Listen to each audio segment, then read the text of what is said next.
Assalamualaikum dear students, today we will see bridge course activity number 23. Before starting this activity, हम इस activity का learning outcomes देख लेते हैं. मीन्स हमें इस activity से क्या सीखना है. Use different forms of adjectives means adjectives सिफत की मुख्तलिफ शक्लें इस्तेमाल करना आज हम सीखेंगे. तो चलिए शुरुआत करते हैं. What are the instructions for the students? Read the lesson Fun and Games with Tara and Friends, page number 234 from 6th standard textbook. Understand the definition of adjective and read examples from 6th standard textbook, page number 41. Follow the instructions. Okay dear students, let's come to learning activity.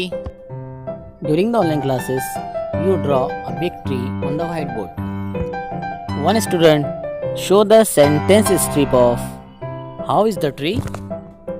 Students one by one say big, shiny, tall, shady, green, beautiful. The words spoken by the students are written on the board. Every time that students show the same sentence strip of how is the tree. At last, student read all adjectives of tree. For practice, search examples of adjectives from 7th standard textbook. हफ्तुम जमात की अंग्रेजी किताब से सिफत की मिसालें ढूंढ कर लिखना है.